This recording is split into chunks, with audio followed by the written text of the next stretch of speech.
In a village nestled on the edge of a dark and dense forest lived two sisters, Maria and Anna. Their life was simple, woven from the sunlit fields and the quiet hum of the village. Maria, the elder, was as strong and steadfast as an oak, her hands calloused from work, her spirit unyielding. Anna, the younger, was a delicate blossom, her laughter as light as a butterfly's wing, her heart as pure as a mountain stream. But a great shadow fell upon their home.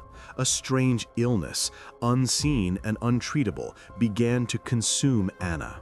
It started as a faint cough, then a weariness that stole her from her games, and finally a slow wasting away that dimmed the light in her eyes. The village healers came and went, their remedies failing, their prayers unanswered.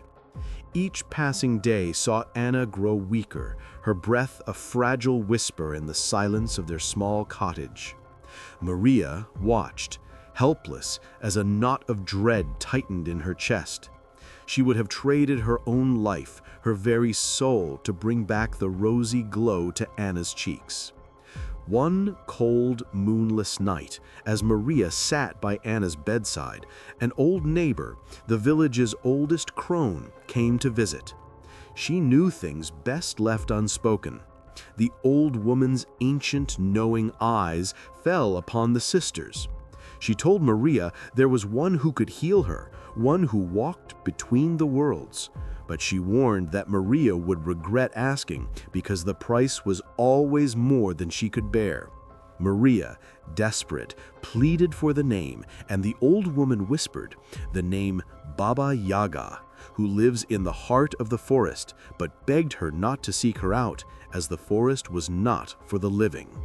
Maria's heart pounded. The forbidden and terrifying name echoed in her mind. But what was fear when her sister was fading? What was a legend against the reality of Anna's cold hands and shallow breath? Maria made her decision. The next night, as the village slept, she wrapped herself in a thick shawl and walked toward the whispering darkness of the forest. The deeper she went, the more the world changed. The familiar sounds of the village faded, replaced by an unnerving silence. The forest floor was strangely soft, swallowing the sound of her footsteps. No birds sang. The wind did not rustle the leaves. It was as if the forest itself held its breath. The silence was louder than any scream. After what felt like hours of walking, guided only by an instinct born of desperation, Maria saw it. Through the twisted, skeletal branches of ancient trees, a flickering light. As she drew closer, she saw it was a fence, not of wood, but of bone. The posts were human femurs, and on top of each, a skull glowed with a faint internal light, their empty eye sockets staring into the darkness. At the center of this grim circle stood the hut. It was made of gnarled, dark wood, and it wasn't still. It stood on two enormous, scaly chicken legs which shuffled restlessly as if wanting to run, but held in place by some ancient magic. The hut creaked, groaned, and with a slow, deliberate motion turned its single window eye toward her. A gust of wind that wasn't there swung the door open, revealing a gaping blackness. Maria, her heart a frantic drum against her ribs, stepped forward. Inside, the hut was a jumble of ancient artifacts, simmering pots, and strange glowing herbs. By a crackling fire that gave off no warmth, a figure sat hunched, an old woman. Her face was a web of wrinkles, her nose long and hooked, and her eyes like two glowing coals fixed on Maria. Her teeth, when she smiled, were made of iron, glinting in the firelight. The woman said she knew why Maria had come, that the stench of her desperation had reached her on the wind. She wanted her to save her sister, Anna. Maria, on her knees, could barely speak. She begged for her help and promised to do anything at any price. The witch replied that it was a foolish promise, but she accepted. There would be 3 tasks. They were simple, but they would test the very essence of her love. If she succeeded, the girl would live. If she failed, they would both become part of her garden. The witch's grin was wide, revealing her metallic teeth. She held out a simple clay jar. Her first task was to bring the dew from a dreamer's eyelids. Not the dew that falls on the grass, but the dew born from the dream itself. Maria took the jar. She left the hut feeling a strange sense of purpose. The forest, so silent before, seemed to guide her. She wandered through groves of whispering pines and past rivers that flowed with liquid moonlight. After what felt like a lifetime, she found him, a young boy no older than Anna, lying asleep on a bed of moss, his face peaceful. On his long, dark eyelashes, tiny drops of light shimmered. They were not water. They were iridescent, holding the color of his dreams. Carefully, with a single leaf, Maria collected the tears, each one a tiny world of unspoken wishes and forgotten memories. She returned to the hut. Baba Yaga took the jar and held it to the firelight. She nodded slowly. It was the dew of an innocent's dreams, which contained all the hope Maria lacked. Good. She had passed the first. Now for the second. The witch took out a small stoppered vial. She had to bring fire that doesn't burn and light that doesn't shine, the light of the dead. Maria's heart sank. She thought of 1,000 things that glowed, but what could be fire and light without their properties? She remembered old stories her grandmother used to tell about ancient burial mounds where the souls of the unburied sometimes wept tears of light. She walked for what felt like days, following a faint, mournful hum in the air. Finally, she found it. A small hill, overgrown with moss, its earth untouched for 1,000 years.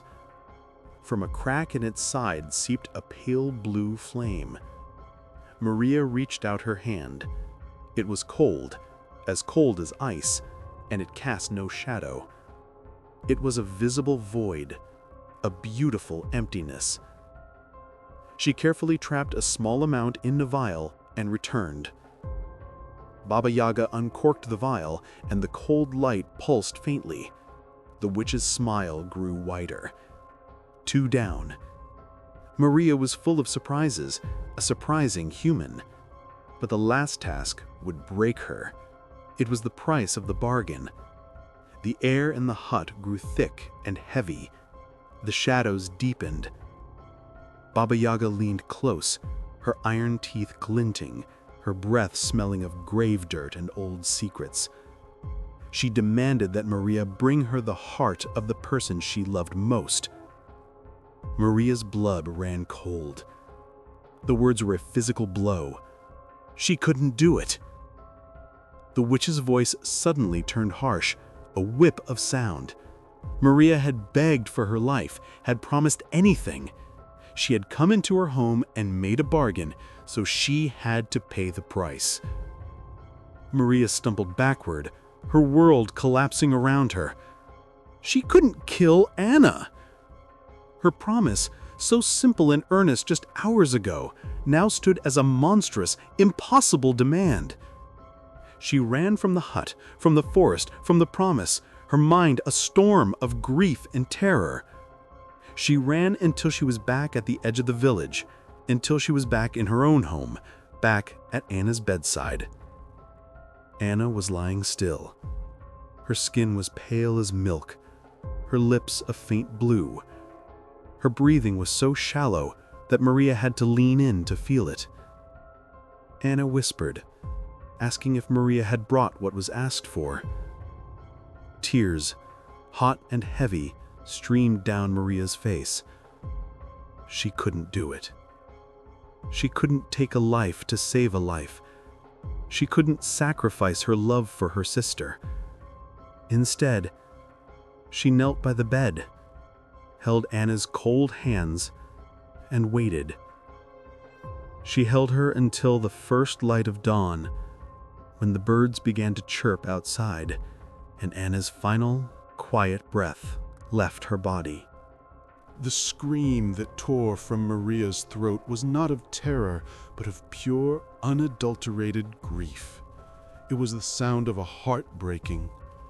But as she cried, her vision blurred by tears, she noticed something on the small wooden table beside Anna's bed.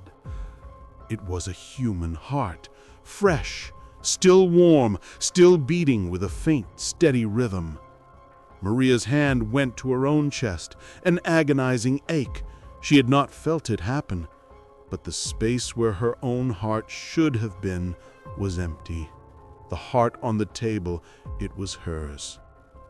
From the darkest corner of the cottage, a rustling, the sound of dry leaves, a cruel, cackling whisper, full of triumph.